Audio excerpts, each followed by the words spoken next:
What's up, everybody? It's Jack and Dan. We're doing a little update on the fireplaces.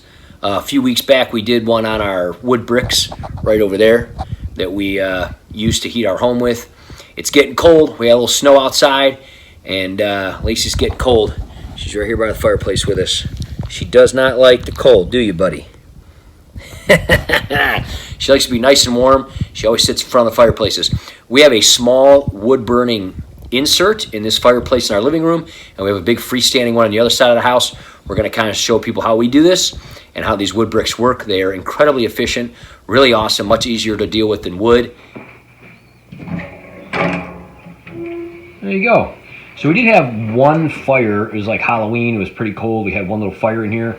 But basically how this works is it's a little chamber that's closed, and the air, when you turn the fan on, I'm going to turn the fan on here, the air gets sucked in through these two fans here and gets blown out of these two holes here. And basically the chambers go around the outside of the fire and then back out. And since this is a closed system, it has a baffle on it, you can turn it down, and it makes the wood burn very slowly. And instead of most of it going up the chimney and not most of it going out here, when you have these little chambers and a closed system, the fire blows out here, right, buddy? Yeah, and it doesn't it burn longer so that it burns longer, yeah. It burns hotter, and it comes out into the room. It goes slower because it burns longer. Yeah, instead of up the chimney where most of the time it goes when you have a fire. So the reason we have this here is because we put a pot of water on it for humidity, and we're going to show you that in a minute, but there's basically two fans and the motors in the middle, so this doesn't disrupt the airflow. So we're going to load this guy up. We're going to show you how we do it. What I do here is I just kind of move this around. Just a tiny bit of ash in here from the one fire that we had. Really wasn't much. The biggest thing is you just want to kind of move it away from the air hole there. There's an inlet valve. Let me just kind of show them real quick. This is the valve here that the air comes into. So when you open this baffle, it opens this and lets more air into the fire. So you just kind of want to make sure there's nothing in front of that, that's all. Not a real huge deal. The way that these bricks work is they come shrink wrapped. We can only fit about 8 of them in here. One of the nice parts about it is you can pack them in pretty close, and they're real simple. You don't have to kind of configure the wood. You can really maximize the room inside the stove. They're also referred to as a stove. And the thing about these, though, is they will expand. So when they burn, they will almost double in size. So you have to keep room in between them, or else they'll actually cause some of the parts inside the stove to like bend and break. So you keep room in between them. So we can fit about 8 of them in here like this. We put them on top of each other like this, very simply. And you will notice that the sawdust does kind of come apart sometimes when you're loading it, and that's really not that big of a deal. We just got one of these little guys here. We just use one of these guys. After we set the fire up, we just zip it out and vacuum it up. And these are really convenient. A little Ryobi deal here. We've had this for a couple years. Works awesome. Just don't ever suck up any ashes that are still hot. Yeah. So it'll be bad. And what we do is we keep a lot of our cardboard. We go shopping at Costco, places like that. We keep a lot of the boxes, or if we ever order anything online, we keep the boxes. Slide a couple pieces of cardboard in between there. And that's it, and light it up. So we're going to show you how we do that real quick. Okay, so basically what we do is we take some cardboard, we fold it up, we slide it in between here. And again, we have a lot of cardboard left over. So you just kind of light it from the bottom. And if you put it kind of in between each stack of wood, it seems to let a lot of air in there, and then it works pretty well. And part of the secret here is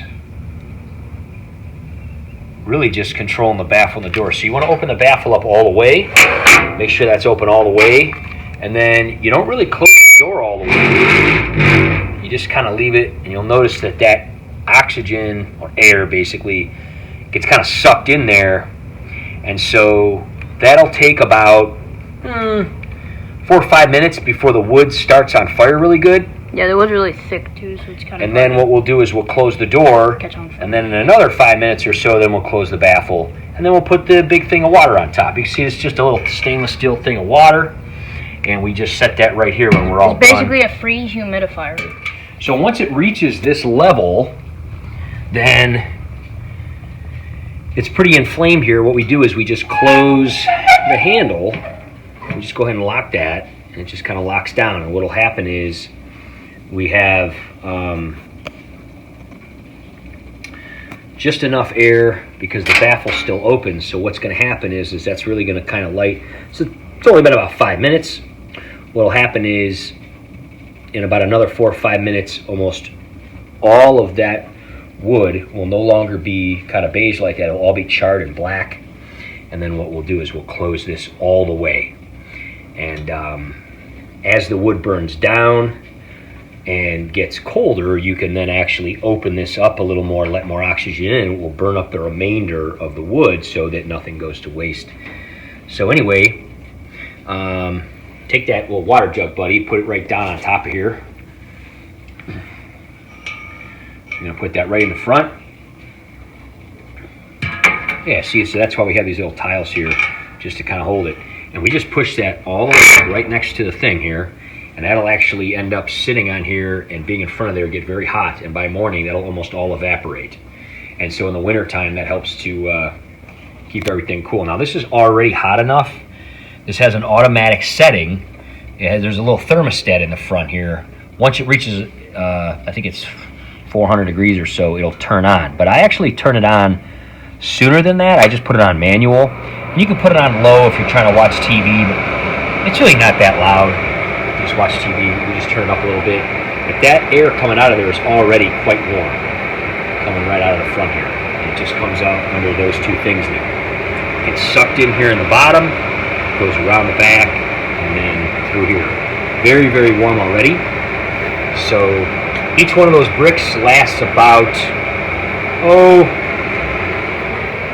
an hour and a half each. So 8 bricks like that will last about 12 hours. So I won't have to do this again until I get up around 4 or 5 in the morning. It'll be good the whole entire night. Okay, so as you can see, this is going pretty well here. Most of this wood is looking pretty black. It's engulfed. What we're going to do is I'm gonna push this in, but I'm going to put the flames on here. I want to show you guys how it goes. It's really cool. Just push it in and check out what this fire does. I'm going to start to dance on it a little bit. So the only oxygen is just coming in this inlet here, very low, and that cuts down the amount of wood that burns and the rate that it burns at. So it's getting really hot. Put this guy back on here.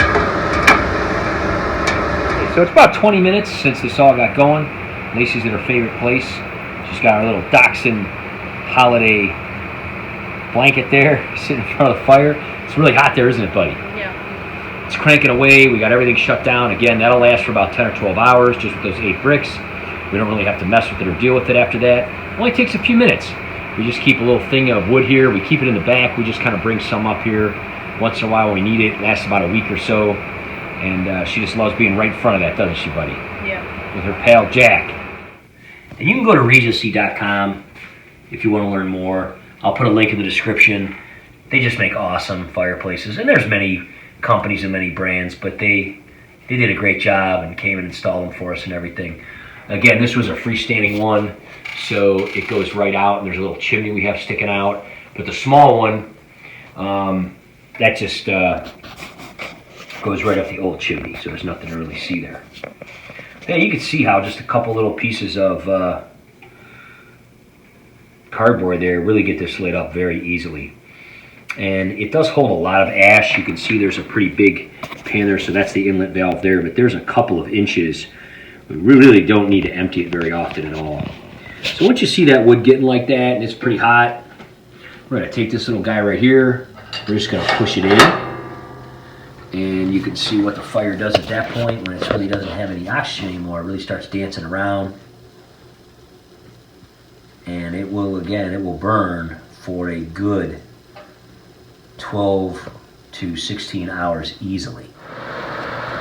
And you can just kind of feel that heat And so how that works is it takes it up around the back, and the fan is on the back here on this one, and takes it over this stove, and that air comes out super hot. So isn't that cool? Looks like it's all not on fire anymore, but it actually is. Super neat, huh? So we'll check on it in a few minutes here and see how it's doing. Okay, so take a look here at the fire, buddy. You can see the fire kind of dancing around, and it's just really doing well. Looks awesome. If you look up here, it's about 275, and it'll pretty much stay there for about the next 12 hours or so. If you look over here, you see the thermostat.